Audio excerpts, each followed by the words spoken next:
मैं हूं आपके साथ चेतन पाठक और मेरे साथ इस वक्त फ्रेम में आपको नजर आ रहे हैं अ, मशहूर बांग्लादेशी पत्रकार शोएब साहब। बहुत बहुत स्वागत है सर आपका दैनिक जागरण पर। अ, बांग्लादेश में जो इस वक्त हालात दोबारा से बने हुए हैं और जो हिंसा हो रही है जिसकी लगातार खबरें आप दैनिक जागरण के माध्यम से देख रहे हैं, हमने सोचा कि क्यों ना बांग्लादेश में जो हालात बने हुए हैं, क्या कुछ वहां पर स्थिति है अभी इस वक्त, वो बांग्लादेश में बैठे हुए शोएब साहब से अच्छा कौन बता पाएगा। और हमने उनसे अनुरोध किया कि आप हमारे साथ जुड़ें और बताएं कि बांग्लादेश में क्या कुछ हालात बने हुए हैं, ताकि जो हमारे दर्शक भारत में हैं या फिर अलग अलग देशों में हैं वो जान पाएं कि बांग्लादेश में असल में चल क्या रहा है। शोएब साहब, आप बता पाए कि बांग्लादेश में जो खबरें सामने आ रही हैं, किस तरह दीपू को मारा गया और जो कट्टरपंथियों की ताकतें बढ़ रही हैं, जो हौसले बढ़ रहे हैं, उसके पीछे क्या वजह सर लग रही है? बहुत बहुत धन्यवाद। पहले तो आपको चेतन भाई और जागरण की सारे पाठकों को, दर्शकों को मेरी तरफ से नमस्कार। बांग्लादेश में अभी जो हो रहा है पिछले कई हफ्तों तक, कि बांग्लादेश के अंदर जो पाकिस्तानी आईएसआई की दफ्तर है अभी ढाका में, आप जानते हैं 5 दफ्तर हैं और उसमें से ही एक दफ्तर के नाम है ढाका स्टेशन। वो ढाका स्टेशन से हर महीने बांग्लादेश में ये तकरीबन 20 करोड़ टाका दे रहे लोगों को भारत के खिलाफ कोई जो जो इनके जो प्लॉट है इसके लिए। और आप जानते हैं कि पिछले हफ्ते ही ढाका में भारतीय हाई कमीशन की तरफ 18 तारीख इस महीने की जो जिहादियों गए थे, वो कह रहे थे कि भारतीय हाई कमीशन के आक्रमण करने के लिए। और वो जो ग्रुप थे उसमें जमात इस्लामी के लोग थे, हिफाजत इस्लामी के लोग थे, हिजबुत तहरीर के लोग थे और अंसार अल इस्लाम यानी अलकायदा का जो बांग्लादेश पार्ट, ये भी थे। और बाकी सारे जिहादियों और इस्लामी आतंकवादी थे, मगर पुलिस ने उन लोगों को रोक दी ढाका में। अभी उसी दिन रात को वही ग्रुप जाके भारत की जो असिस्टेंट हाई कमीशन या डिप्टी हाई कमीशन है चटगांव में, सिलत में, राजशाही में, वहाँ जाके अटैक करने की कोशिश की। और चटगांव में जो भारतीय असिस्टेंट हाई कमिश्नर के जो मकान है, रेसिडेंस, उसमें ये पत्थरबाजी की। 18 तारीख जब बांग्लादेश को खबर आया कि बांग्लादेश की जो एक यूनुस के छात्र उस्मान हादी उसका मृत्यु हुआ, सो मृत्यु होने की खबर आया तकरीबन रात को 10 बजे। देश पूरे शांत थे, कोई प्रॉब्लम नहीं थे। मगर जब भी यूनुस ने 11 बजे, 11:30 बजे जाति के लिए एक भाषण दी, और उस भाषण में उसने कहा कि आप कोई वायलेंस मत करो। उसने कहा वायलेंस मत करो और 15 मिनट में वायलेंस शुरू हो गई।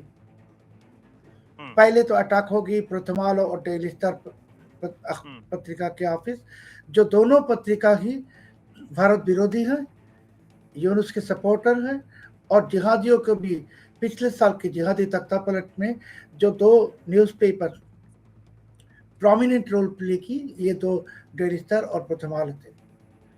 और रात को 1:30 बजे वही मॉब चले गई धानमंडी 32 रोड नंबर 32 में शेख मुजीबुर रहमान के मकान को फिर से तोड़ने के लिए। अभी देखिए, रात को 1:30 बजे वहां गए एक्सकेवेटर्स, बुलडोजर एक्सकेवेटर और बुलडोजर तो सरकारी है, तो सरकार ने ही दिया होगा, यूनुस ने ही दिया होगा। और उसके बाद वो वहां तोड़ फोड़ करके चले गए छायानौत, एक कल्चरल ऑर्गेनाइजेशन में। और 19 तारीख से बांग्लादेश की जो शिल्प कला अकेडमी है, ये बांग्लादेश सरकार चलाता है, इसको बंद कर दी सरकार ने। बांग्लादेश के में ऐसी हालत हो गई कि जैसे कि बांग्लादेश अभी एक तालिबानी राष्ट्र बन गई या जिहादिस्तान बन गई, जहां आप बंगाली संस्कृति के बारे में कुछ भी नहीं कह सकते।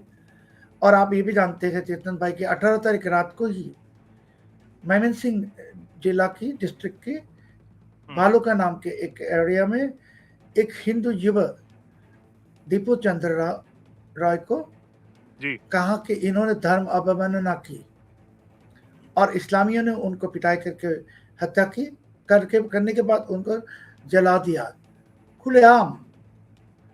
अभी कल ही रैपिड एक्शन बटालियन ने प्रेस कॉन्फ्रेंस करके कहा कि दीपू चंद्र राय ने कोई भी धर्म अवमानना की कुछ भी नहीं किया।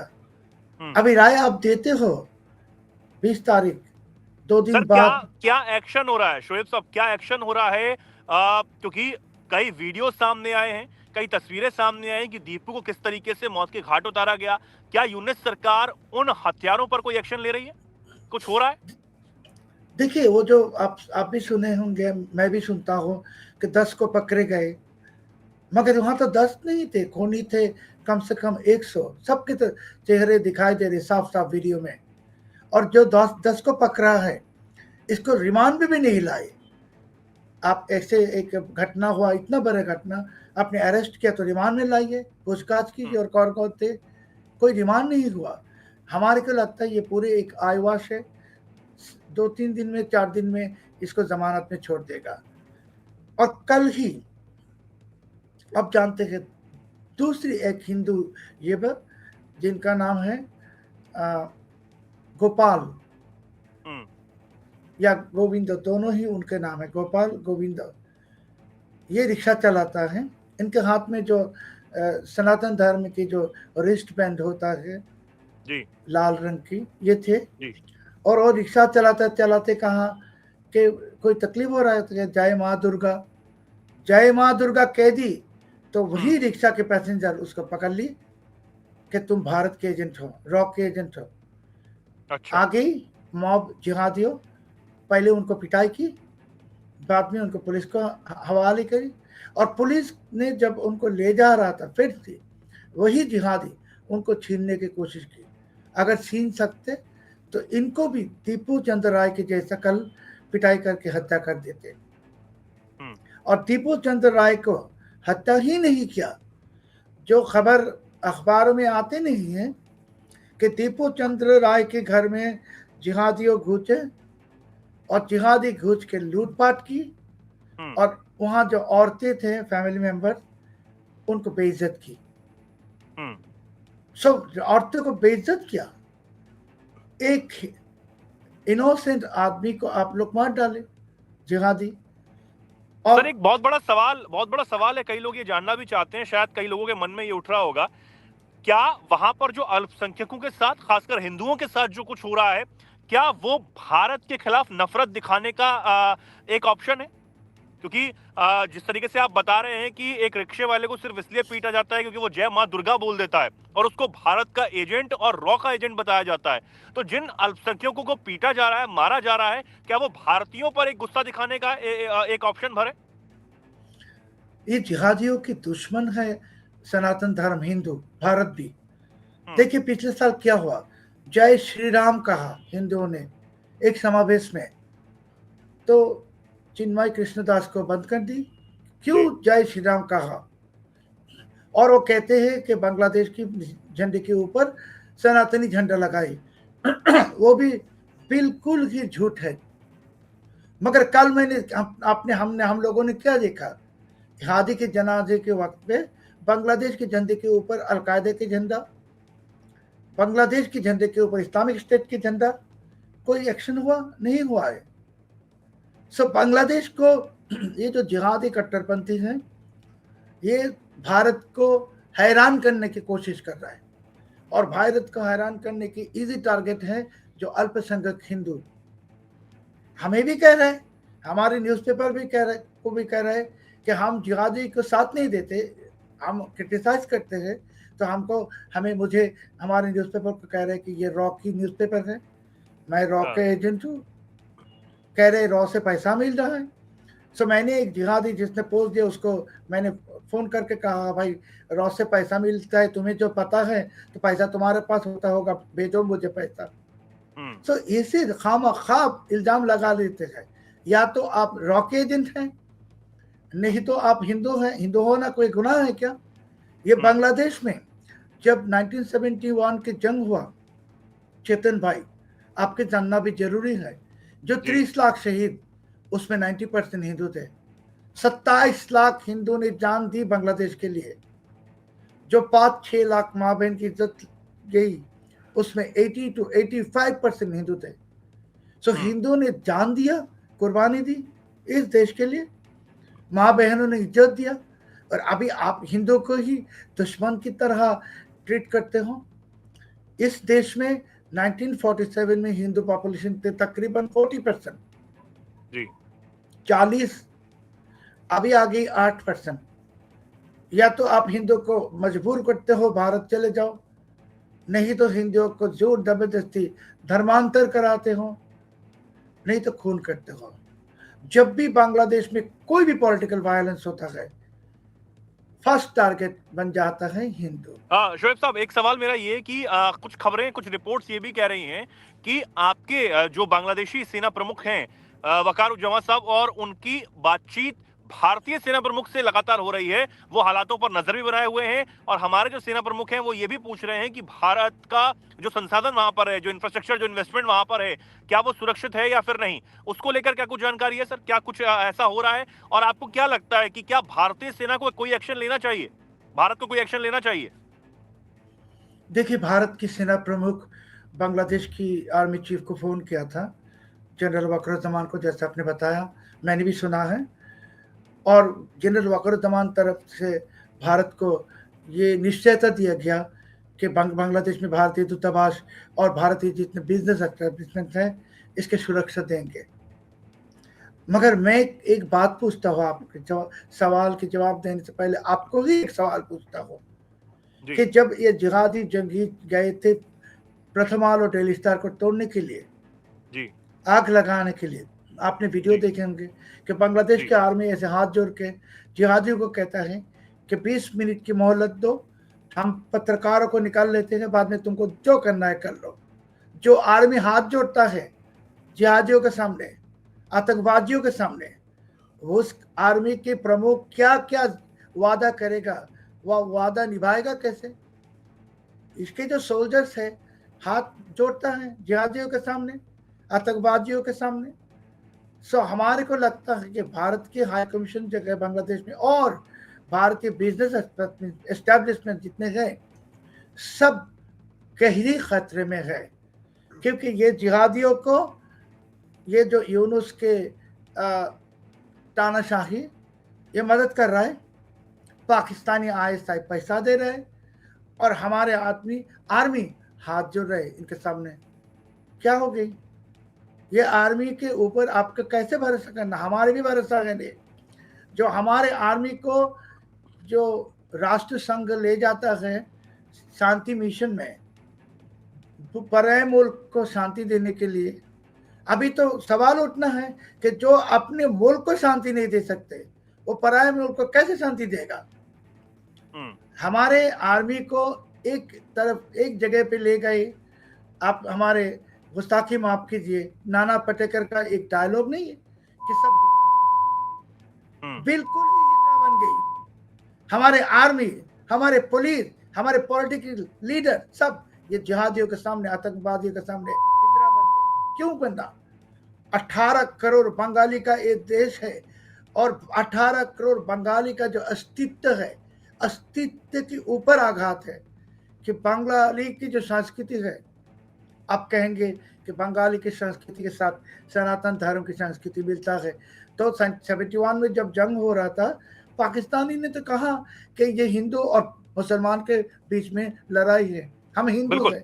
सर, एक और खबर जो है वो सामने आई है कि भारत ने कुछ बड़ा एक्शन यहां पर लिया है। बांग्लादेश में असिस्टेंट हाई कमीशन के बाहर जो हिंसा हुई, उसके बाद चटगांव में भारतीय वीजा सेवाएं निलंबित कर दी गई हैं भारत की तरफ से। सर, अच्छा किया है भारत ने, चटगांव में वीसा बंद किया। भारत कैसे करेगा वीसा?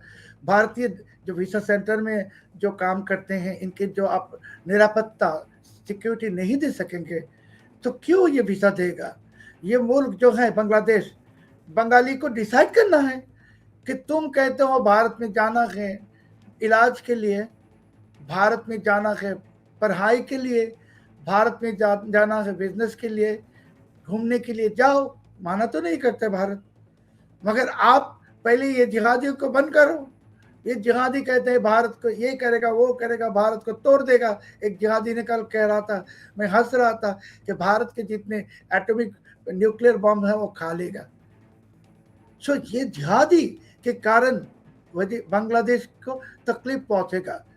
और मैं कहता हूं कि जो लोग बांग्लादेश से भारत में इलाज के लिए जा रहे थे और जाना चाहते हैं, आप खुद को पूछो कि ये इलाज पाकिस्तान में मिलेगा? जो पाकिस्तान को तुम्हारे जो हुकूमत है तानाशाही सीना लगाना चाहते हैं। पाकिस्तान खुद जाते हैं भारत में इलाज के लिए। एक बर्बादी राष्ट्र, एक आतंकवादी राष्ट्र पाकिस्तान जिसके साथ जाता है उस देश को बर्बाद करता है। बांग्लादेश में आया है हमारे देश को बर्बाद करने के लिए। ये बंगाली नहीं समझेगा, बंगाली आवाज नहीं उठाएगा, सड़कों में नहीं आएगा, नहीं आके जिहादियों को आतंकवादियों को पिटाई नहीं करेगा।